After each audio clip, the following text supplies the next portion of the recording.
arcade players, get ready. The new Atari 5200 Super System is here. With a controller so advanced it plays arcade. The new Atari 5200 Super System. It's as good as you are, maybe even better. Next time.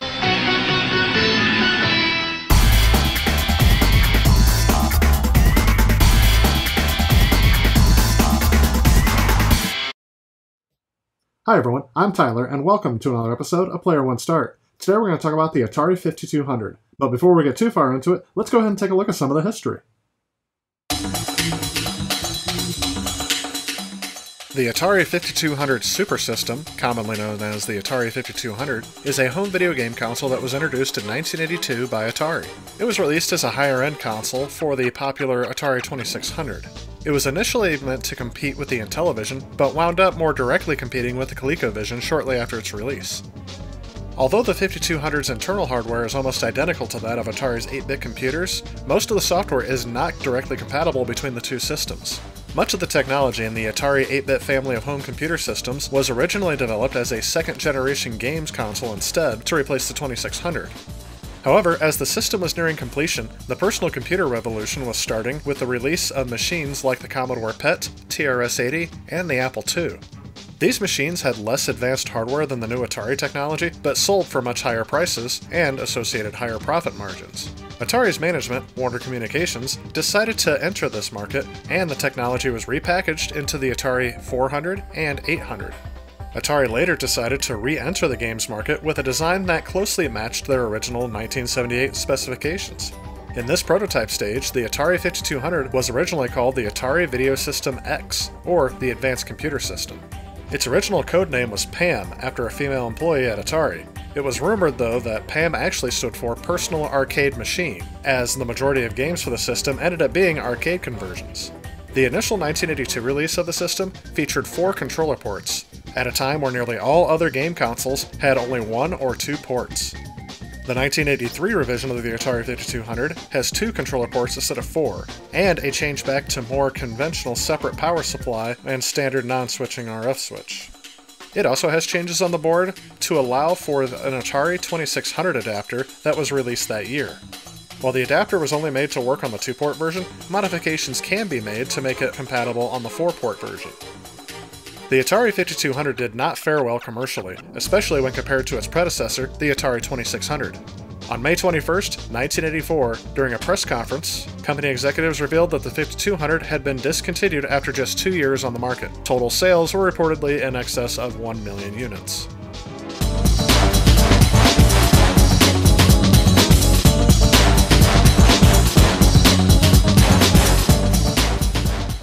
Alright, so curiosity is getting the better of me. Let's go ahead and take apart the Atari 5200 and see what it's like inside.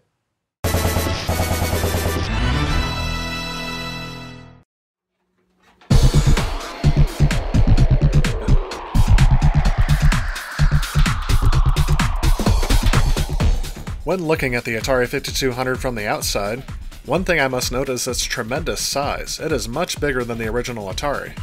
The only button on the front of this console is actually the power button, as opposed to the other game difficulty switches and game select switches that were on the original console. As you can see from the front, I have the 2-controller port model, which was released in 1983. I've seen others who have reviewed this console mention the odd top door that is here for storage. Not quite sure what this is used for yet.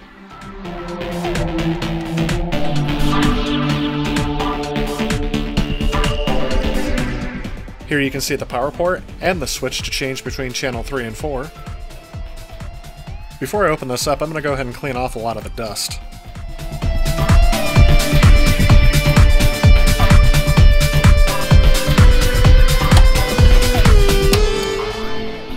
After opening up the expansion slot on the back, we get our first peek at the logic board.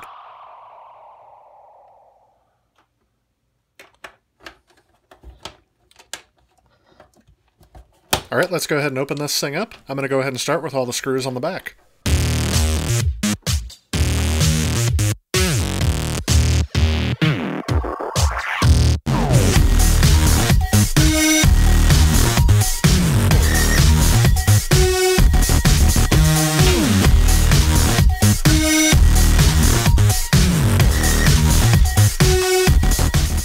After you pry the case apart, the logic board should come out. Mine came out with a little bit of difficulty though.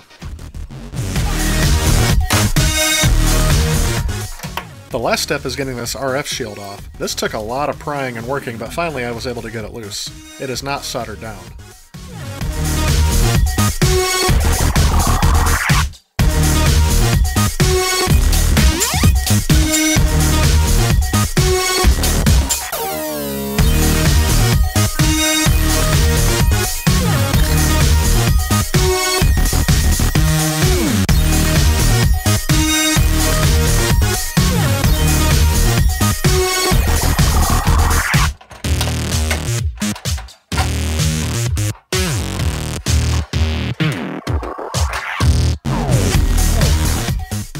And here it is, the logic board of the Atari 5200.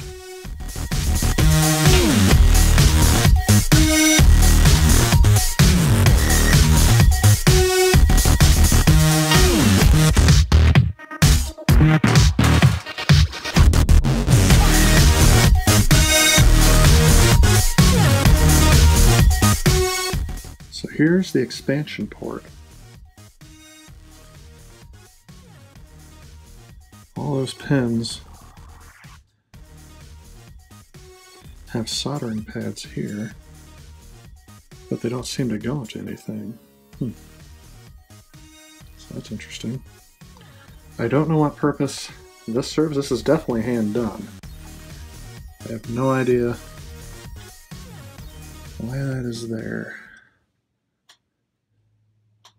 And this little guy back here, I have no idea what his purpose is.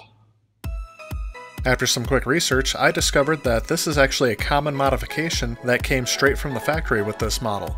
Apparently, they noticed a mistake on the board after it was manufactured, and this was the way they fixed it. I'm still not sure what issue this fixes, but this is definitely something that came from the factory and not someone who modded this system. So let's take a little tour of the board. This is the Poke chip, which was used in a bunch of Atari 8-bit home computers, as well as some Atari arcade games. This acts as kind of a combination input-output controller, as well as the audio chip. I believe this one was capable of producing 4 channels altogether, which would be 4 square wave voices. Here's an example of the music on the Poke chip.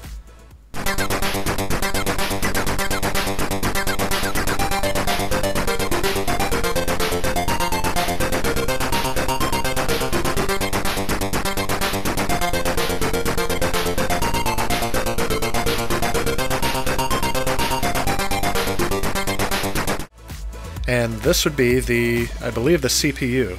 It is a custom MOS technology 6502C running at 1.79 megahertz. And these are the graphics chips. Here's one of them here, which is the ANTIC chip, and this is the GTIA.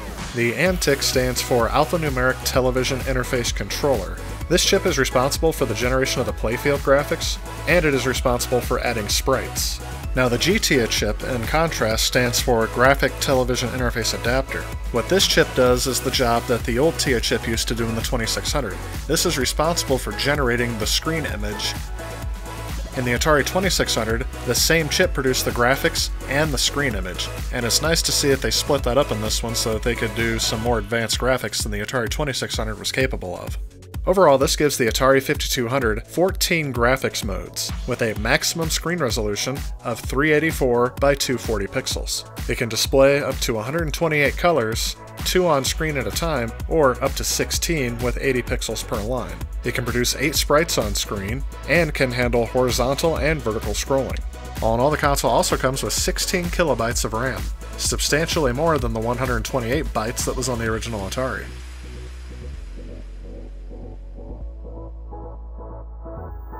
And at long last, I solved the mystery of what this storage compartment is actually used for. It's meant to hold the controllers, and I'm sure this was taken directly from the design of the Intellivision, as the Intellivision had a built-in place to keep the controllers when not in use. I'm very glad they decided not to build in the controllers into this console like Intellivision did. Now before we get started with gameplay, it should be worth noting that there aren't too many games released for the Atari 5200, and in fact this was a sore point the entire time it was out. That there wasn't very many games that were on the Atari 5200. Almost none of them, if any of them, were exclusive, and they just seemed like minor upgrades over the Atari 2600. Let's go ahead and dive into some gameplay.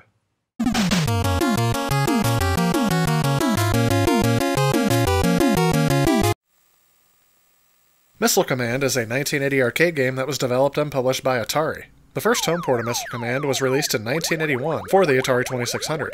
It sold over 2.5 million copies and became the third most popular cartridge for that system. Overall, the gameplay is very simple. You need to shoot down any missiles coming down from the top, as well as taking out enemy spacecraft.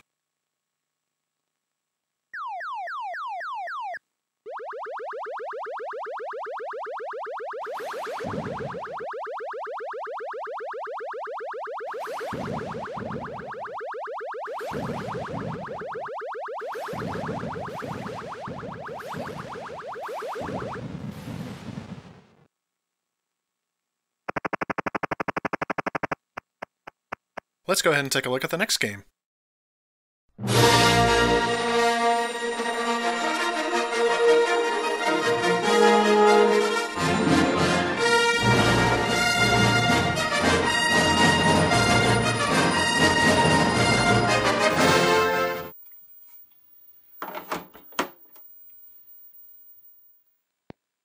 Looking at Star Wars the arcade game, I can tell you that this is probably my favorite home port of this game.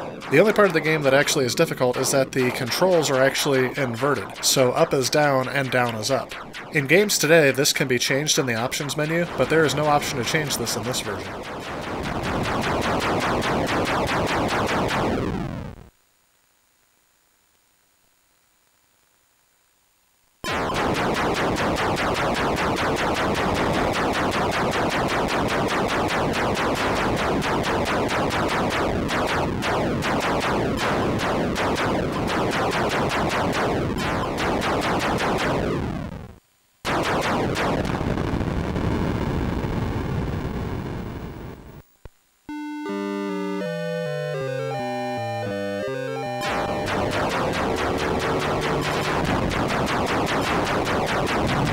Next we'll try Pac-Man. This was the best-selling game on the Atari 2600, however, this is a far cry from that version. It actually kind of looks like Pac-Man.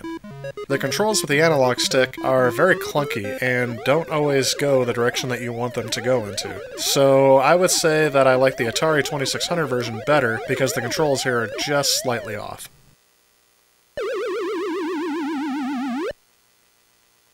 This game, Pengo, is kind of like a Pac-Man clone, if you will, so it suffers from some of the same issues that the Pac-Man game has. Let's take a look at its gameplay.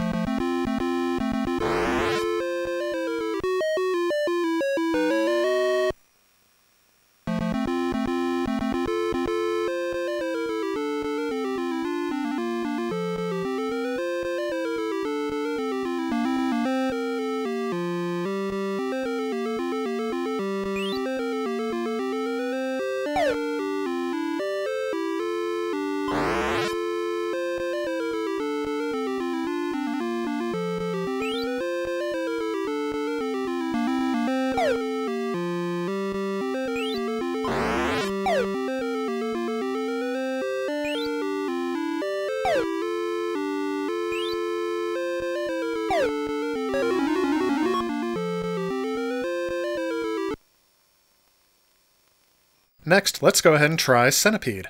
This is a very faithful adaptation of the arcade game. In fact, I find this game very enjoyable.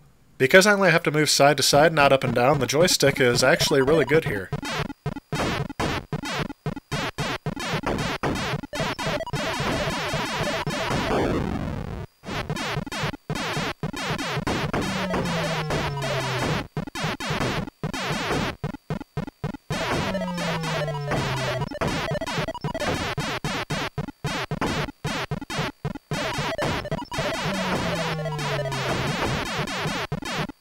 And last we'll take a look at pole position.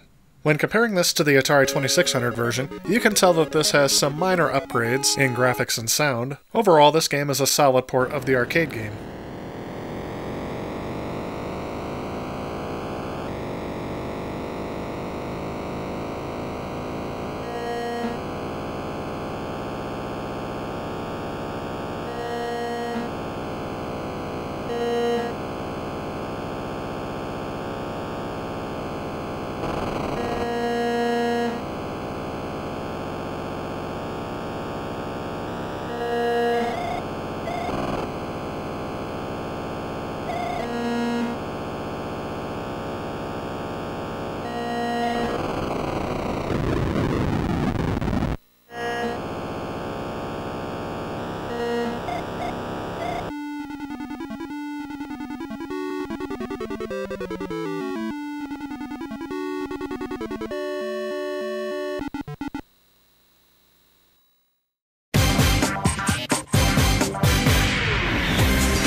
So overall, what are my thoughts on the Atari 5200?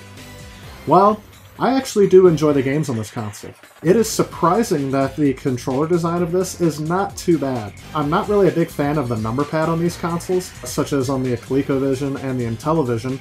The games that I played for this system didn't really seem to need or require the number pad. A lot of them just use the fire buttons on the side of the controller and the joystick. The joystick itself on the controller has surprisingly smooth and fluid action.